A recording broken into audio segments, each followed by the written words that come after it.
Bonsoir, chers amis.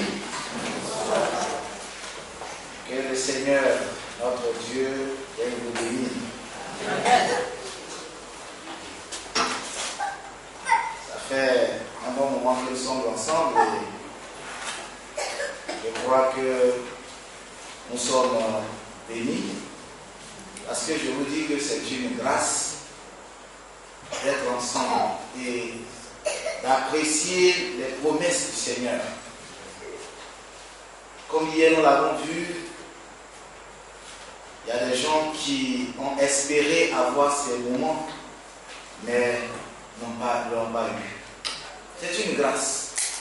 Parce que si aujourd'hui, peut-être vous allez à l'indénier et que les gens vous font sortir la liste de tous les accidents qui ont eu lieu à Abidjan seulement, vous allez être surpris. Beaucoup de choses se passent. Quand vous entrez, vous sortez le matin, que vous rentrez chez vous le soir, dites merci à Dieu. C'est beaucoup de choses se passent dans ce monde. Et encore, si vous entendez que la parole de Dieu est prêchée quelque part, que vous pouvez entendre, rendez gloire au Seigneur. Ce soir, le premier jour, nous avons parlé de l'histoire et son histoire. Et je vous ai dit que Jésus-Christ, c'est de lui qu'il s'agit. Sur la terre, il n'y a aucun autre nom qui a été donné. Aucun autre. Tout ce que les hommes disent, les grands hommes qui sont venus dans ce monde, qui ont existé, je vous ai montré la différence. Ils sont venus, ils sont morts, on fête leur anniversaire, mais Jésus-Christ est le seul dont la tombe est vide. C'est vrai, les gens vont en Israël, en pèlerinage, mais quand ils vont là-bas, on leur dit, c'est ici qu'on avait posé son corps. N'est-ce pas? Mais on ne peut pas voir le corps de Jésus. Il est ressuscité. Le troisième jour, il est ressuscité. Il a vaincu la mort. Et il s'est présenté à ses disciples pendant 40 jours pour ne pas qu'il y ait des doutes. Et devant eux, il est monté aux cieux. Et c'est le même Jésus qui dit, je reviendrai. Nous avons vu l'événement des événements. Je reviendrai. Je sais que sur la terre, il y a toutes sortes de malheurs, de difficultés, mais que votre cœur ne se trouble point. Je m'en vais vous préparer une place. Et quand je vous aurai préparé la place, je reviendrai vous chercher. N'oubliez pas que Jésus revient très bientôt. Et hier, nous avons vu les signes. Nous avons vu qu'il a parlé des guerres, des famines, des tremblements de terre, la peur que les hommes vont avoir, l'immoralité. Nous avons vu qu'aujourd'hui, nous sommes le 27, c'était le 29 mai 2013 qu'officiellement, en France, on a célébré le premier mariage homosexuel. Et aujourd'hui, après le premier mariage de Bruno et de Vincent, les 2 semaines qui vont suivre, 600 autres couples se sont mariés, homosexuels. Et ce matin, RFI disait que ça fait 1 an que le mariage homosexuel est légalisé. Et beaucoup de pays ont suivi le pas, n'est-ce pas? Et aujourd'hui, les gens se marient. L'immoralité, le Seigneur dit dans les derniers temps, les hommes seront blasphémateurs, amis des plaisirs. Et tout cela, ce sont des signes que le Seigneur est à la porte.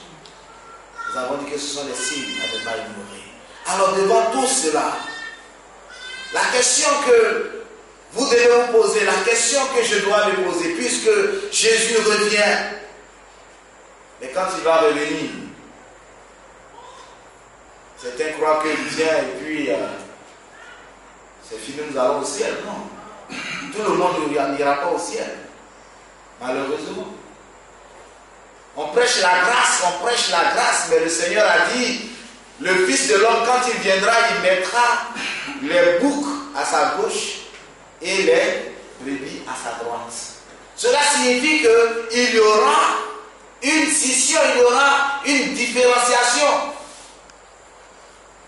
Il a dit comme le pêcheur, le royaume des cieux est comme un pêcheur qui tire son filet, il met les bons poissons d'un côté et les mauvais poissons de l'autre côté. C'est la parole de Dieu qui le dit. Donc ne nous laissons pas séduire, ne nous laissons pas tromper par des gens qui disent que non, Dieu est tellement bon qu'il n'y aura rien. Dieu est tellement bon qu'il n'y aura rien. Quand il va venir, il va nous conduire au ciel. Ne vous trompez pas. Ceux qui font la volonté du Seigneur iront avec lui. Mais ceux qui ont préféré le mal, le mensonge, l'erreur, la désobéissance, iront dans le feu qui est préparé pour Satan et ses démons. Ce sera dommage. C'est pourquoi j'ose espérer que le temps que nous passons ici n'est pas un temps, un superflu, mais un temps qui nous amènera à prendre la décision qu'il faut. Alors la question typique, cette question, beaucoup de gens l'ont posée dans la Bible. J'ai souligné deux personnes essentiellement. Que faut-il que je fasse pour être sauvé? Normalement, c'est la question que les gens devaient poser au pasteur maintenant. Tu nous as dit que Jésus est le sauveur. Tu nous as dit qu'il revient très bientôt. Tu nous as montré les signes qui prouvent qu'il est à la porte. Mais pasteur, que dois-je faire pour avoir la vie éternelle? Dans Acte 16, verset 30, le geôlier a posé cette question. Seigneur, que faut-il que je fasse pour être sauvé? La question est venue, vous savez l'histoire qui se passait ici à partir du verset 16. Si vous avez votre Bible, ou si vous suivez, prenez Acte chapitre 16, nous commençons à partir du verset 16. J'irai très rapidement. Comme nous allions au lieu de prière, il s'agit de Paul et Silas, une servante qui avait l'esprit de Python. Voilà des hommes et des femmes que Dieu a créés. Mais lorsque nous refusons d'accepter la volonté de Dieu, nous laissons place aux esprits dans notre vie. Votre corps n'est pas un corps qui peut vivre isolément. Soit vous avez l'esprit de Dieu avec vous, ou bien vous avez les démons avec vous. Il n'y a pas quelqu'un qui va dire non, moi je ne suis pas comme dans les partis politiques, n'est-ce pas? Quelqu'un peut dire moi je ne suis pas de la gauche, je ne suis pas de la droite, bon je suis neutre. En matière spirituelle, chers amis, chers invités, chers frères et sœurs, je veux vous dire qu'il n'y a pas de neutralité. Soit vous êtes avec Dieu, ou vous n'êtes pas avec Dieu, vous êtes avec Satan. Et donc voilà une fille possédée de l'esprit de Python, et qui en devinant procurait un grand profit à ses maîtres. Et elle vint au devant des apôtres. Verset 17. Et se mit à nous suivre, Paul et nous. Et elle criait, oh, ces hommes sont les serviteurs du Dieu très haut, et ils nous annoncent la voie du salut. Vous savez, les esprits même savent qui est Jésus-Christ. À plusieurs occasions, les esprits sont venus au devant de Jésus pour lui faire la question. Il n'est pas encore temps, mais qu'est-ce que tu viens faire? Pourquoi viens-tu nous troubler avant le temps? Même les esprits savent qu'il y a un temps pour eux. Ils savent qu'il y a un temps où le maître de l'univers les enverra dans le feu parce qu'ils ont été désobéissants dans le ciel. C'est dommage que les hommes aujourd'hui croient qu'on peut vivre comme on veut et puis nous serons au ciel quand même avec Jésus. Mais je veux vous dire ce soir que des anges qui avaient la primauté de voir Jésus-Christ face à face, à un moment de l'histoire, se sont vus projetés du ciel, éjectés du ciel. Et se sont retrouvés sur la terre. Pourquoi? Parce que Adam, notre Père, a ouvert la porte pour leur faire place. Il a même donné son fauteuil. C'est pourquoi Satan a commencé à régner sur la terre. Oui, que Dieu, qu'un jour, oui, quand les gens vont faire une confession de nous, quand le diable va faire une confession de vous, que ce soit cette confession, oui, cet homme, oui, cette femme est une servante du Dieu très haut, et elle vous annonce la voie du salut. Parce que dans l'histoire des Actes, vous allez voir qu'il y avait les fils de Sheba qui sont allés, qui ont voulu faire de l'exorcisme, vous savez dire, chasser les démons de quelqu'un. Et ils disent, au nom de Jésus que Paul prêche, nous vous disons de sortir. Et les démons ont répondu, Paul, nous connaissons, Jésus, nous connaissons, mais vous, qui êtes-vous? Et les démons se sont jetés sur eux, de sorte qu'ils ont fui en oubliant leurs vêtements. Frères et sœurs, le diable sait qui est Jésus-Christ. Et le verset 18 nous dit, elle fit cela pendant plusieurs jours. Paul, fatigué, se retourna et dit à l'esprit, je t'ordonne au nom de Jésus-Christ de sortir d'elle. Et il sortit à l'heure même. Alléluia. Amen. Quand les hommes marchent avec Dieu, quand vous marchez avec Dieu, vous n'avez plus peur. Vous n'avez plus, votre corps n'est plus le siège des esprits. Aujourd'hui, pourquoi il y a tant d'esprits? Oh, attends, il est possédé par des esprits. Oui, mari de nuit. Oui, femme de nuit. Toutes sortes d'esprits. Pourquoi? Parce que nous avons quitté le camp de Dieu et nous sommes mis dans le camp de Satan. Sur quand Dieu est avec toi, comment Satan peut venir chez toi? Jamais. Quand les personnes sont gardées par des... C'est vrai qu'aujourd'hui, il y a toutes sortes de choses, mais je vais parler de Dieu. Quand la maison quand même est gardée par des vigiles, par des gendarmes ou bien par des militaires, ce n'est pas ceux qui veulent venir attaquer là, ils se préparent conséquemment. Mais c'est plus difficile qu'une maison qui n'est pas gardée du tout. Nous continuons au verset 19. Avant de passer au verset 19, vous voyez même avec quelle rapidité les démons sont partis. N'est-ce pas? Regardez un peu, parce que nous sommes dans un moment où il faut réfléchir. L'apôtre Paul, fatigué d'abord, l'apôtre Paul n'a pas convoqué une réunion de délivrance. Aujourd'hui, on convoque des réunions de délivrance. L'apôtre Paul était allé à Philippe pour prêcher l'évangile. Parce que le Seigneur a dit, allez dans le monde entier et faites de toutes les nations des disciples. Enseignez-leur à observer tout ce que je vous ai prescrit. Le rôle des serviteurs de Dieu, c'est de partager la parole de Dieu. Parce que c'est la parole de Dieu qui délivre. Dieu dit, vous connaîtrez la vérité vous affranchira. Notre rôle, c'est d'ouvrir la parole. La parole guérit.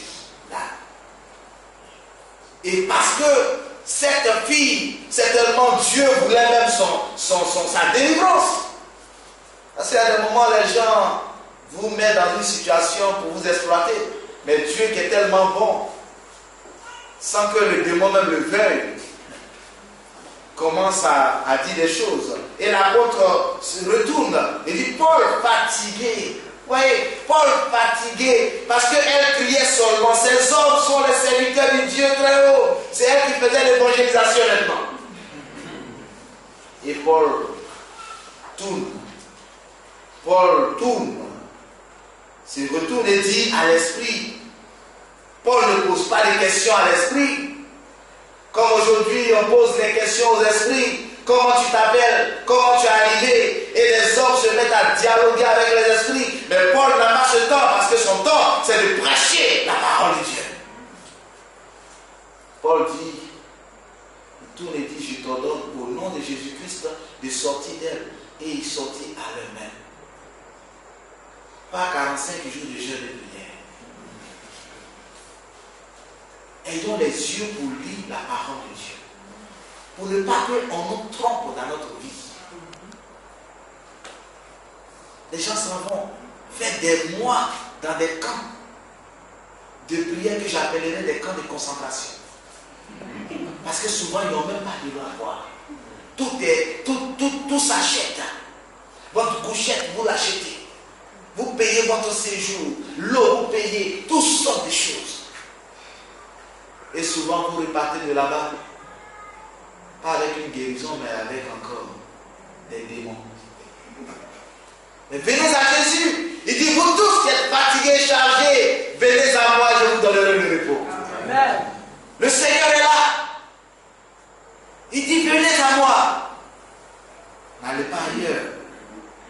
Alors les maîtres de la servante, voyant disparaître l'espoir de leur gain, se saisirent de Paul et de Silas et les traînèrent sur la place publique devant les magistrats. Ils les présentèrent aux prêteurs et disant, ces hommes troublent notre ville. Quand vous marcherez avec Dieu véritablement, dans toutes les voies de Dieu, il y aura des hommes pour vous dire, vous troublez. Tant qu'on ne vous dit pas cela, c'est que votre vie est à vous devez vous poser des questions. Si les hommes vous apprécient, c'est que vous devez vous poser des questions. Quand vous marchez selon Dieu, il y aura des gens pour vous dire, mais vous nous troublez. Je lisais un journal de monsieur, un pasteur qui était dans une maison. Le propriétaire est venu un matin pour lui dire, je te vide de la maison. Le locataire, ça veut dire le pasteur n'a pas d'arrêt. Il est toujours, tout le monde l'aide dans le coin.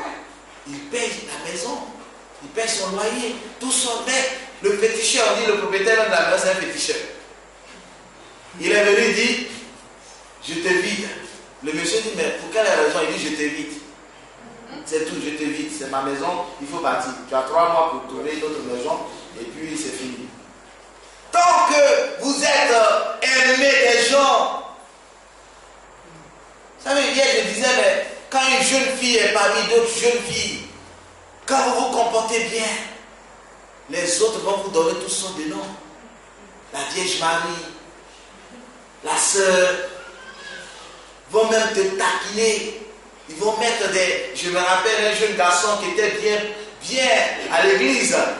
Un jour, comme il était bien dans les mathématiques, tout ça, ses amis l'ont invité pour venir les expliquer un peu, travailler avec eux. Et il ne savait pas que ses amis avaient fait un plan pour lui. Et ils sont allés voir une fille. Ils ont dit, notre ami va venir aujourd'hui, ce gars-là. Lui, là, il faut qu'on l'initie. Il faut qu'il soit comme nous. C'est lui seulement qui est dans l'école, là, on le voit toujours avec papier, il n'a pas de copine, tout ça, c'est pas normal. Et lorsqu'il est venu, lui, il est venu dans sa naïveté pour travailler les maths, tout cela. Il voit, il y a un qui dit, la fille est venue, et il y a un qui dit, écoute, je sors à la boutique, là, j'arrive. L'autre dit, je sors un peu, je viens. Et tous là, ils ont eu tous eu des besoins. Et ils sont tous partis. Il restait le jeune avec la fille. Et la fille saute sur lui. Aujourd'hui là, si tu sors pas, moi je ne te laisse pas. Heureusement que Dieu est avec ce jeune. C'est lui qui est venu me faire la confession. Aujourd'hui, ce jeune est médecin. Il est médecin. Il a fui comme Joseph. Ah oui.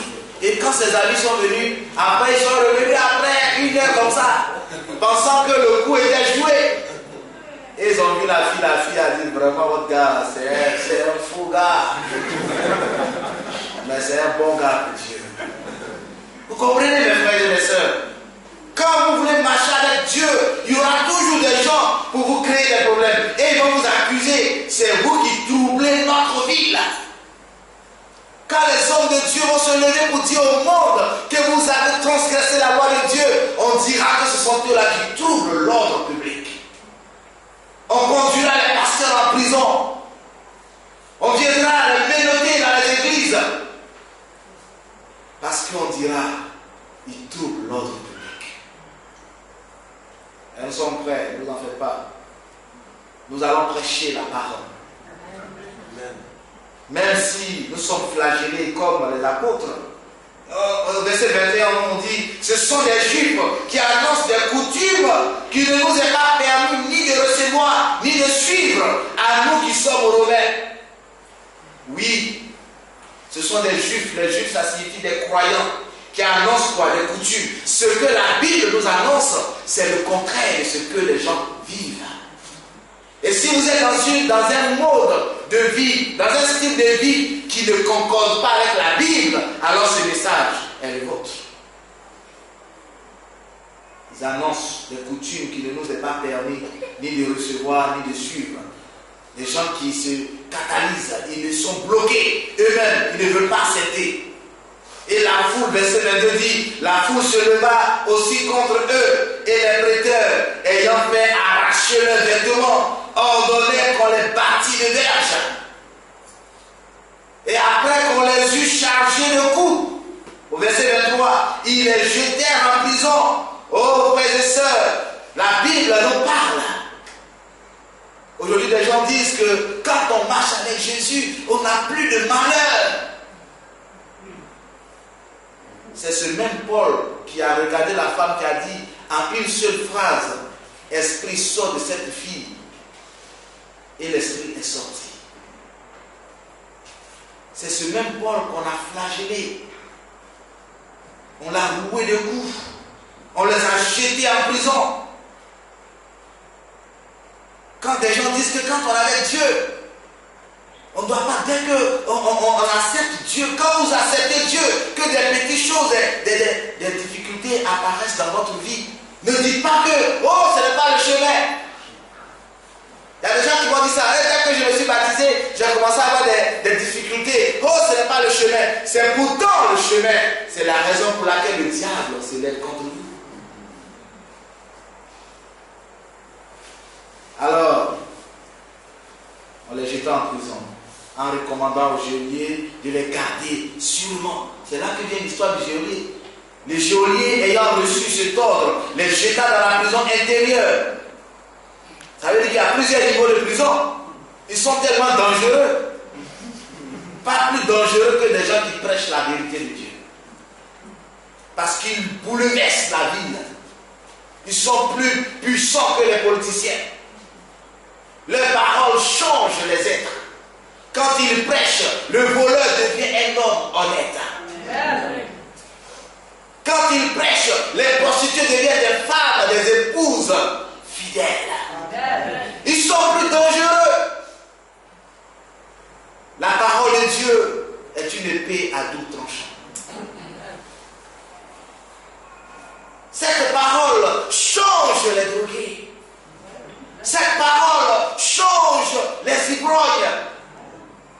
Cette parole change les meurtriers. Le juge ne peut pas changer un meurtrier. La Bible, la prison ne peut pas changer un meurtrier. Au contraire, quand ils vont là-bas, ils deviennent même plus meurtriers qu'avant. Mais quand la Bible pénètre un endroit, quand les cœurs acceptent Jésus-Christ, oh, il y a un changement. Des missionnaires étaient envoyés chez les Indiens de l'Amérique. Et chaque fois que les missionnaires partaient, on les tuait parce que c'était des cannibales. Et un jeune missionnaire est parti avec le courage, avec la foi en Dieu. Et il a commencé à prêcher. Il a dit, oui, je suis venu parce que je sais que mes prédécesseurs ont été tués et je sais que vous allez aussi les tuer. Mais je suis venu, avant de mourir, vous dire qu'il y a quelqu'un qui s'appelle Jésus-Christ. Qui dit, malgré tout ce que vous avez fait, il dit, Père, pardonne-leur car ils ne savent ce qu'ils font. Si Jésus est prêt à vous accepter, il vous aime tel que vous êtes. Et alors qu'il est en train de prêcher, le chef du camp s'est levé. Et les gens ont cru qu'il venait pour donner l'ordre pour qu'on puisse tuer ce jeune missionnaire. Mais quand il s'est levé, il est venu, il s'est mis à genoux devant le prédicateur et pour lui dire, aujourd'hui, moi et ma nation, nous nous donnons à cet homme-là. Jésus change les cœurs. Il est le seul qui réconcilie. On a beau faire toutes sortes de propagande, la réconciliation des cœurs, c'est lorsque Jésus prend le contrôle de mon cœur. Quand Jésus prend le contrôle de ton cœur, et lorsque nos deux cœurs s'unissent en Jésus-Christ, toutes les barrières s'effacent. Ce n'est pas la propagande que nous connaissons, c'est Jésus qui change. Quand Jésus est là, il n'y a plus de race. Il n'y a plus d'ethnie, il n'y a plus de barrière. Nous devenons un en Jésus-Christ. Alors, mais Dieu est formidable. Vers le milieu de la nuit, Paul et Silas priaient et chantaient. C'est formidable.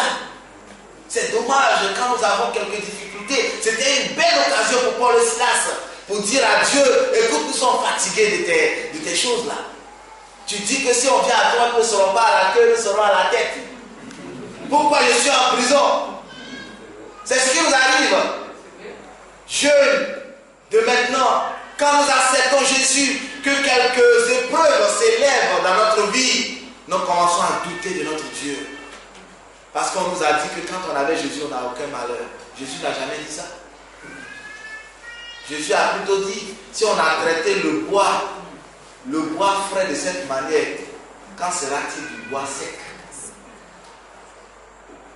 Et l'apôtre dit, comptez, il dit, heureux serez-vous lorsqu'on vous maltraitera, lorsqu'on dira toutes sortes de mensonges sur vous, à mon sujet. Réjouissez-vous, soyez dans la détresse. Et c'est ce que les apôtres ont pratiqué, malgré qu'ils étaient flagellés. Oh, ils comptaient une joie d'avoir participé à la douleur de leur maître. Si le maître a subi cela, pourquoi pas moi? Et ils chantaient, ils priaient. La Bible ne nous dit pas qu'ils murmuraient. Ils écoutaient les conseils, les mauvais conseils de leur camarade. Maintenant tu dis que tu es chrétien, puis tu es comme ça. Tu n'as pas l'argent même. Tu dors dans le salon de ton frère encore. Tu n'as pas de... depuis que tu es dans l'église, tu n'es pas marié. Ça, tu crois que c'est Jésus ça? Nous là, dans Jésus, là, dès qu'on lui parle, Jésus sait comment traiter chacun. Il y a des gens, tu peux venir 2 jours et puis tu vas avoir ce que tu souhaites. Mais il y a d'autres, mais ce que tu souhaites, et puis il y aura d'autres choses pour toi aussi. Parce que tout le monde va passer par les épreuves. Mais les épreuves sont différentes. Mais la chose est que Dieu te donnera l'épreuve selon ta foi et selon les moyens qu'il t'a donné pour résister. C'est cela. Alors, ils ont commencé à chanter, prier, les louanges de Dieu, et les prisonniers les entendaient. Mais les gens devaient être étonnés. Tout à coup, il se fit un grand tremblement de terre, en sorte que les fondements de la prison furent ébranlés. Nous sommes au verset 26. Au même instant, toutes les portes s'ouvrirent et les liens de tous les prisonniers furent rompus. Alléluia. Amen. Quand vous acceptez Jésus dans votre vie, votre présence dans votre famille devient une bénédiction. C'est vrai qu'au début, la famille peut ne pas vous comprendre. On peut vous châtier, on peut vous menacer, on peut vous abandonner, on peut vous renier. Mais si vous persévérez avec Jésus-Christ, un jour, vous serez le salut de votre famille. Amen. La présence de Paul et Silas dans cette prison a apporté la liberté à tous les prisonniers. Un enfant de Dieu qui marche avec Dieu véritablement, s'il est dans une société qui est en train de faire faillite, par sa présence, l'école est bénie. Oui, quand Jacob était chez Laban, Laban était béni. Quand Joseph était chez Potiphar, Potiphar était béni. Quand les enfants de Dieu sont quelque part, ils apportent la bénédiction. Frères et sœurs, c'est alors que le geôlier se réveilla et lorsqu'il vit les portes de la prison ouvertes, il tira son épée et allait se tuer parce que dans la loi romaine, lorsque un geôlier, un gardien de prison, si par ta faute, les prisonniers s'évadent, on te tue, ça c'est la règle. Donc avant même qu'on vienne le tuer, il a voulu se tuer. Mais Paul cria d'une voix forte, ne te fais point de mal, nous sommes tous ici. Alléluia. Amen. Nous voyons là le christianisme à l'action. sont pas ces chrétiens-là qui veulent se venger. Leur vengeance même se voit dans leurs prières qu'ils adressent à Dieu contre Satan. Écrase-le, découpe-le. Seigneur, broie ses dents dans sa bouche. Tout ça montre un sadisme. C'est ça. Mais l'apôtre dit, il pouvait dire, mais c'est pas cet homme-là qui nous a jetés dans la prison intérieure là. C'est pas lui qui était là quand on nous flagellait. N'était-il pas content quand on nous a jetés ici? Oh Seigneur, roule le cou. Envoie 10 000 épées pour le transpercer. Mais l'apôtre a crié de tout son cœur, non, ne te fais point le mal. Nous sommes tous ici. Quand Christ est dans votre vie, vous aimez vos ennemis. Quand Christ est dans votre vie, vous aimez ceux qui vous maltraitent. Quand Christ est dans votre vie, vous êtes une nouvelle création. C'est ça le christianisme. Ce n'est pas ceux qui dorment et qui pensent au malheur de leurs soeurs et de leurs frères. Et pourtant ils chantent Alléluia, Hosanna. Quand ton frère est en train de chanter, même là, si c'est dans pour quitter même. Nous sommes dans un monde terrible. Nous sommes dans un monde terrible. Alors, quand Paul a crié, alors le geôlier ayant demandé de la lumière, entra précipitamment et se jeta tout tremblant aux pieds de Paul et de Silas. Oui, quand l'Esprit de Dieu, quand vous acceptez le coach qui est Jésus-Christ, oui, vos ennemis viennent se prosterner à vos pieds. Ils peuvent commencer, mais un jour, ils reconnaissent que vous avez un esprit supérieur. Ils reconnaissent que celui qui est en vous est plus que celui qui est dans le monde. Frères et sœurs, et il les fit sortir et dit, Seigneur, il les appelle maintenant Seigneur. La Bible dit, ne savez-vous pas que vous allez juger le monde? Vous allez juger le monde. Frères et sœurs, et il pose la question, Seigneur, que faut-il que je fasse pour être sauvé? C'est la question qu'il faut que nous puissions nous poser. Aujourd'hui, d'autres questions ont pris notre esprit. Mais c'est la question primordiale, c'est la question fondamentale, c'est la question essentielle, c'est la question cardinale, c'est la question qu'il faut se poser. Que dois-je faire pour avoir le salut? On passe le temps, qu'est-ce que je dois faire pour que j'ai beaucoup d'argent? Les femmes se promènent dans les endroits, les salons de beauté. Qu'est-ce que je dois faire pour que mes voitures sortent bien? On dit non, il y a des comprimés qui sont venus jusqu'à avant, ça doit avoir des pistolets là. Ça va sortir comme ça. Qu'est-ce que je dois faire pour que mon teint soit choco? Il y a des comprimés là, si tu prends, tu veux quoi? Chocolat, tu veux teint des gens de la Russie. Qu'est-ce que je dois faire? Au point qu'aujourd'hui, nos sœurs sont devenues presque des choses. Même Dieu regarde, ne voit pas le prototype quand il créait le monde. C'est une mutation génétique. Je ne comprends pas. Mais j'ai fabriqué des hommes en ce temps-là, mais ce temps qui est au milieu de la vie. Et tout ça, on met ça sur le dos de Satan. On se pose des questions. Qu'est-ce que je dois faire? Il y a des jeunes garçons qui savent faire la théorie. Comment je vais faire pour avoir les muscles? J'étais avec un ami à Boaké. Et un matin, je partais en voyage, je l'ai croisé à une télé. C'est lui qui m'a reconnu. Il dit, ah Charlie, je regarde. Je suis là comme ça. On dit, ah, c'est Philippe. Il dit, ah, Philippe. Je sais une armoire.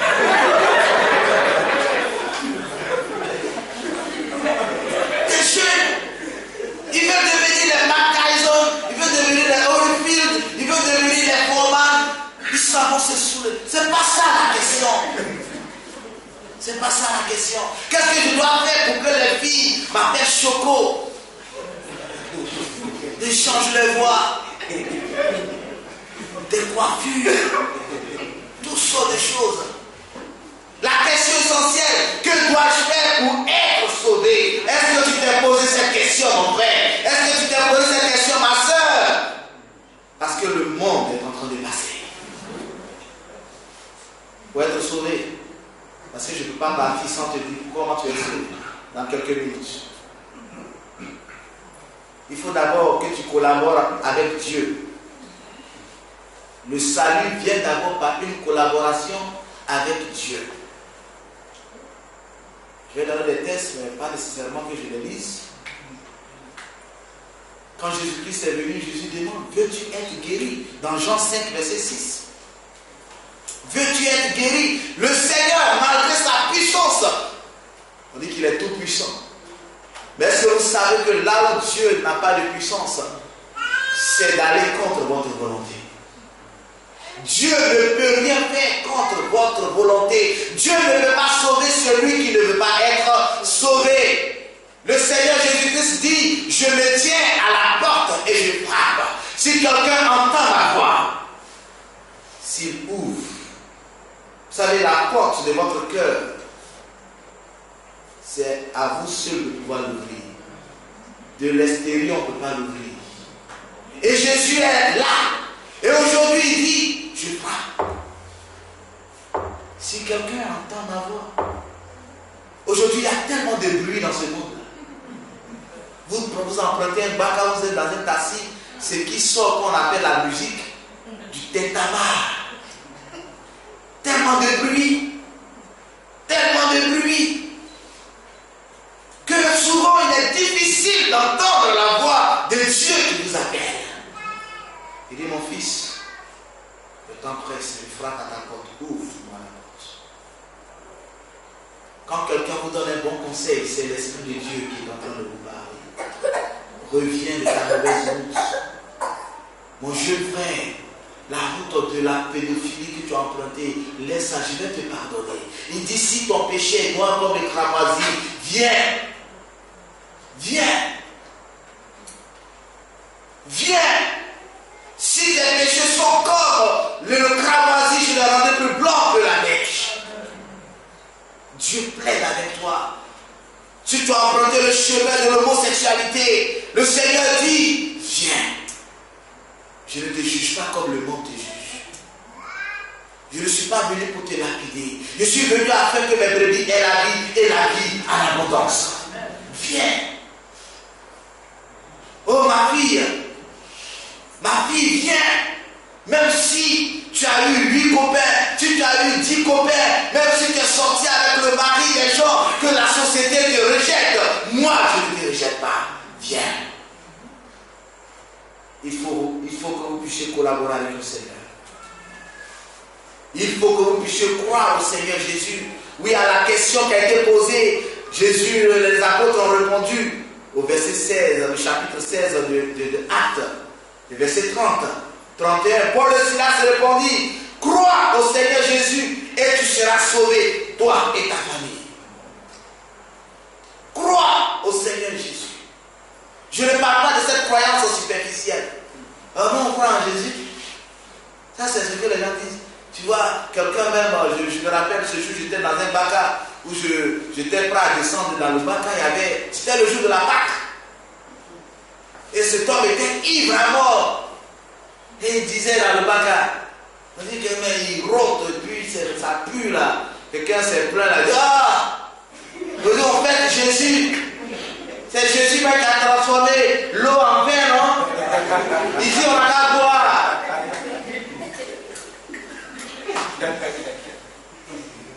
Oui, croire en Jésus-Christ, ce n'est pas la croyance d'un homme. Croire que oui, il a existé, il a vécu. Ce n'est pas ça la croyance. Parce que la Bible dit même que les démons croient en Dieu et ils entendent. Mais quelle est la différence? Les démons n'obéissent pas. La croyance, ça implique une confiance, ça implique une obéissance. C'est ça la croyance en Dieu. Il faut que vous cherchiez premièrement le royaume de Dieu et sa justice. Matthieu 6, verset 33. Cherchez premièrement le royaume de Dieu et sa justice. Votre préoccupation de chaque jour devait être comment faire pour avoir la vie éternelle. Comment, Seigneur, je dois marcher dans tes voies. Et le Seigneur dit dans Ésaïe 1, verset 19, si vous avez de la bonne volonté et si vous êtes docile, vous mangerez les meilleurs fruits. Il faut que vous collaboriez avec le Seigneur.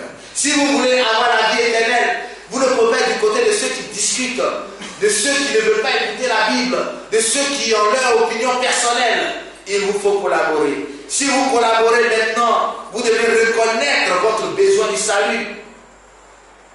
Vous devez savoir, vous devez reconnaître que vous avez besoin d'être sauvé. Le salaire du péché, c'est la mort. Mais le don gratuit de Dieu, c'est la vie éternelle en Jésus-Christ. Des gens ont crié, Seigneur, sauve-moi. Matthieu 14, verset 30. Quand l'apôtre Pierre marchait sur l'eau et qu'il a commencé à s'enfoncer, il a crié, Seigneur, sauve-moi. Il faut que vous criez après Dieu pour votre salut. Le bandit sur la croix disait, Seigneur, souviens-toi de moi. Vous devez reconnaître votre besoin de salut. Que nous sommes humains, nous sommes mortels. Pour avoir l'immortalité, il faut aller vers Jésus. Oui, mes frères, il faut une repentance sincère et une soumission totale. Il faut vous repentir. Et il faut se soumettre totalement au Seigneur. David pouvait dire, guéris mon âme, car j'ai péché contre toi. La repentance est un regret sincère, profond. Il faut se repentir. C'est pourquoi Job peut dire, c'est pourquoi je le condamne et je le répands sur la poussière et sur la cendre. La tristesse selon Dieu produit une repentance à salut. 2 Corinthiens 7, verset 10. Répentez-vous et que chacun de vous soit baptisé au nom de Jésus-Christ. Acte 2, verset 38. La repentance, c'est rebousser chemin. La repentance, c'est de faire demi-tour. C'est de changer, de prendre la direction opposée. Nous marchions vers le mal, mais la repentance nous conduit à marcher vers le bien. Ça, c'est la troisième condition. Il faut se repentir. Il faut se confesser. Une confession empreinte d'humilité. Le Seigneur dit, à travers son serviteur Jean, si nous confessons nos péchés, il est juste et fidèle pour nous pardonner, pour nous purifier de toute iniquité. Il faut confesser ses péchés. Il faut obéir à Dieu. L'obéissance est très importante. Quand on est véritablement converti, on doit obéir au Seigneur. Nous pouvons lire dans l'évangile de Jean, Jean chapitre 15, à partir du verset 10. Si vous gardez mes commandements, vous demeurerez dans mon amour. De même que j'ai gardé les commandements de mon Père et que je demeure dans son amour. Le Seigneur continue en disant au verset 14, vous êtes mes amis si vous faites ce que je vous commande. Vous ne pouvez pas dire que vous êtes à Jésus-Christ quand vous faites des choses que Jésus n'a point fait. Il faut obéir au Seigneur. Frères et sœurs, ce soir, le Seigneur nous dit, il nous tend les mains. Il dit, entrez, je frappe. Si quelqu'un entend ma voix, si quelqu'un entend ma voix, qu'il ouvre, j'entrerai et je souperai avec lui et lui avec moi. Mon frère, ma soeur, le temps ne nous appartient pas. Le temps appartient à Dieu. Nous pouvons faire nos plans. Ça me rappelle l'histoire triste avec laquelle je vais finir ce message. De cette femme qui a toujours refusé le baptême. Et chaque fois que le pasteur lui disait, il y aura le baptême à telle période, elle disait, pasteur, je voyage, quand je reviendrai, je prendrai mon baptême. Et chaque fois, les baptêmes étaient reportés. Alors une fois, il y avait un baptême et le sabbat, elle a dit à pasteur, je reviendrai, je vais à un voyage au Brésil. Quand je reviendrai du Brésil, le prochain baptême, je prendrai mon baptême. Le pasteur a dit, ainsi soit-il. Et elle est partie. Elle n'est plus jamais revenue. L'avion Varigue qui est tombé en Côte d'Ivoire, vous rappelez quelques années en arrière, cette dame faisait partie des passagers. Elle n'a plus jamais revenue. C'est pourquoi le Seigneur dit, si aujourd'hui vous entendez sa voix, n'endurcissez pas votre cœur. Jésus vous tend les mains. Ne dites pas, oh, quand je serai grand, quand je vais avoir ma maison, quand je vais avoir mon argent, quand je serai libre, quand je vais me marier. Aujourd'hui, si vous entendez sa voix, n'endurcissez pas votre cœur. Jésus revient bientôt. Nous devons reconnaître notre besoin de salut. Nous devons accepter l'appel de notre Seigneur et marcher avec lui. Marcher avec lui signifie désormais être obéissant au Seigneur. Comme le geôlier, l'histoire du geôlier s'est achevée avec son baptême. Le verset 33 dit, il est pris avec lui. D'abord le verset 32. Et il lui annonçait la parole du Seigneur, ainsi qu'à tous ceux qui étaient dans sa maison. Verset 33, il est pris avec lui à cette heure même de la nuit, tellement que l'affaire du salut est importante. À cette heure même de la nuit, il lava leur plaie. Et aussitôt, il fut baptisé, lui et tous les siens.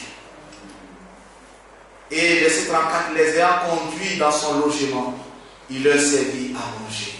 Et il s'est réjoui avec toute sa famille de ce qu'il avait cru en Dieu. Amen. Si vous acceptez Jésus-Christ véritablement dans votre vie, le changement se voit. Vous obéissez maintenant. Celui qui était un geôlier est devenu un disciple de Christ. Lui-même est venu essuyer, laver les plaies des disciples. Il les a hébergés. Il leur a donné à manger. Et la même nuit, lui et sa famille ont été baptisés. Amen. Ce soir, qui veut dire, Seigneur, je veux marcher avec toi. Je ne veux plus regarder en arrière. Je veux marcher avec toi. Qui ici, si tu veux marcher avec le Seigneur, lève ta main. N'aie pas honte. N'aie pas honte de Dieu. Ne regarde pas à côté. Parce que nous serons seuls devant le Seigneur. Demain, nous parlerons du sujet comment être acquitté devant le tribunal de Dieu. Qui veut dire, Seigneur, je veux marcher avec toi? Vous savez, souvent quand on est dans le groupe c'est facile. Hein? Là, vous savez, Jésus-Christ a quitté le ciel. Laissez les mains. Merci. Jésus-Christ a quitté le ciel et il est descendu. Il a pris le courage, il est descendu. Quand on est dans le groupe, c'est facile. Mais est-ce que quelqu'un aime Jésus? Quelqu'un est véritablement décidé comme on s'est geôlier ce soir. Et il peut se lever et puis venir se mettre là. Là, maman, il serait persuadé que tu as décidé de marcher avec Jésus. Jésus dit, je frappe. Qui m'ouvrira la porte? Si tu vas ouvrir la porte à Jésus, si tu ouvres ton cœur à Jésus ce soir, n'aie plus honte, ne regarde pas qui que ce soit. Lève-toi et viens, avance parce que je vais faire une prière. Alléluia. Ne regarde pas quelqu'un. Vous savez, quand on meurt, on est seul dans notre cercueil. Que le Seigneur vous bénisse. Ne regardez pas quelqu'un. Si votre cœur se lève pour le Seigneur, venez. Dites-lui, Seigneur, je décide de marcher avec toi.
Ce soir, tu as parlé à nos cœurs.